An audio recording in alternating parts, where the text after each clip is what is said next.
வீட்டில் அமர்ந்திருந்த கூலி தொழிலாளி கையில் அரிவாளுடன் ஆவேசமாக வந்த நபர் வாக்குவாதம் முற்றியதில் அரிவாளால் கண்மூடித்தனமாக வெட்டி சாய்த்த கொடூரம். கூலி தொழிலாளியை வீடு தேடி வந்து வெட்டி சாய்த்தது யார்? இருவருக்கும் இடையே அப்படி என்ன பிரச்சனை நடந்தது?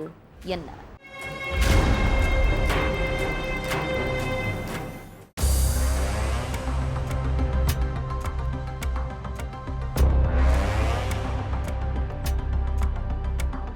வழக்கம் போல வேலைக்கு போயிட்டு வீட்டுக்கு வந்து உட்கார்ந்திருக்காரு கூலி தொழிலாளி கார்த்திக்.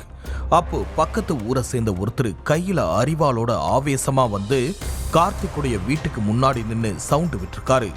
உடனே கார்த்திக் வெளியே வந்து என்ன ஏதுன்னு கேட்டப்போ, உன் மகனை வெளியே வர சொல்லுன்னு சுதாகர் கோபமா கத்தியிருக்காரு.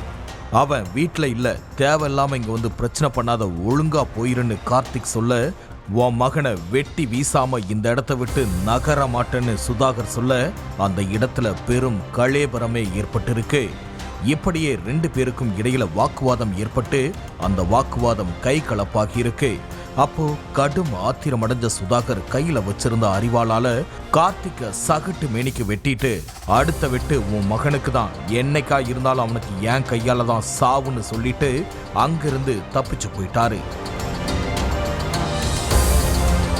தகவல் தெரிஞ்சு சம்பவ இடத்துக்கு வந்த போலீஸ்காரங்க வெட்டு காயமடைஞ்ச கார்த்திகை மீட்டு வாணியம்பாடி கவர்மெண்ட் ஹாஸ்பிட்டலுக்கு அனுப்பி வச்சாங்க. அதுக்கப்புறம் அவர்கிட்ட நடத்தின விசாரணையில தான் சுதாகர் ஏன் கார்த்திக்குடைய மகனை வெட்டணும்னு வந்தாரு, அவங்களுக்கு அப்படி என்ன பிரச்சனைங்கிற எல்லா கேள்விகளுக்கும் பதில் கிடைச்சிருக்கு.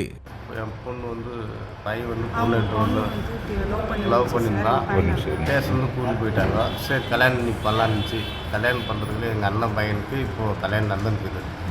அது முடிச்சோடனே நேரத்தில் பண்ணலான்னு இருந்தோம். சரி பந்தல் போட்டு வால் மரம்லாம் வச்சு நல்ல மாதிரியாக முடிச்சு அனுப்பிடலான்னு இருந்தோம் நம்ம. ஆனால் அதுக்குள்ளே இவருக்கு இந்த மாதிரி குழந்தை கல்யாணம் பண்ணால் கூட என்னே என் ஒய்ஃபு என் பையன் 3 பேர் வெட்டாத போக மாட்டோம்டா சார். திருப்பத்தூர் வாணியம்பாடி பக்கத்தில் உள்ள உதயேந்திரம் பகுதியை சேர்ந்த கார்த்திக்குடைய மகன் சஞ்சயும், மேட்டுப்பாளையம் பகுதியை சேர்ந்த சுதாகருடைய மகளும் ஒருத்தருக்கு உயிருக்கு உயிரா காதலிக்கிறதா சொல்லப்படுது. சஞ்சய் கூலி வேலைக்கு போயிட்டு இருக்காரு. சுதாகருடைய மகள் காலேஜில் படிச்சிட்டு இருக்காங்க. மகளுடைய காதல் விவகாரம் அப்பா சுதாகருக்கு தெரிஞ்சு வீட்டில் பெரிய பிரச்சனையே வெடிச்சிருக்கு. கூலி வேலைக்கு போற சஞ்சய் கூடலாம் நீ பேசக்கூடாது, பழகக்கூடாதுன்னு மகளை சுதாகர் கடுமையா கண்டிச்சிருக்காரு. அதே மாதிரி இனிமே என் பொண்ணு கூட பேசுறதையும் பழகிறதையும் பார்த்தன்னா அந்த இடத்துலயே வச்சு உன்னை வெட்டி கூறு போட்டுருவன்னு சஞ்சயையும் சுதாகர் மிரட்டி இருக்காரு. கடந்த 2011ஆம் ஆண்டுல வாணியம்பாடியில திமுக மாணவரணி அமைப்பாளர் கமலக்கண்ணன் கொலை செய்யப்பட்ட சம்பவத்துல சுதாகரை போலீஸ் அரெஸ்ட் பண்ணி ஜெயில அடைச்சிருந்தாங்க. அந்த வழக்குல ஜெயில இருந்து வெளியில வந்த சுதாகர் மீன் வியாபாரம் செஞ்சிட்டு இருக்காரு. 2 பேருமே ஒரே சமுதாயத்தை சேர்ந்தவங்கனாலும் வசதி வாய்ப்பை காரணம் காட்டி சுதாகர் தன்னுடைய மகள் காதலுக்கு எதிர்ப்பு தெரிவிச்சிருக்காரு. ஆனா இவ்வளவு பிரச்சனைகளுக்கு அப்புறமும் காதலர்கள் தங்களுடைய காதலை தொடர்ந்துகிட்டே தான் இருந்திருக்காங்க. சுதாகர் சஞ்சயை 2-3 முறை கண்டிச்சதுக்கு அப்புறமும் சஞ்சய் சுதாகருடைய மகள் கிட்ட தொடர்ந்து பேசி பழகிட்டு வந்திருக்காரு. சஞ்சயை இப்படியே விட்டா சரிவராது, எல்லாத்துக்கும் ஒரு முடிவு கட்டியே ஆகணும்னு முடிவு பண்ண சுதாகர் கடும் கோபத்தோட கையில அரிவாளோட சஞ்சயை தேடி அவருடைய வீட்டுக்கு போயிருக்காரு.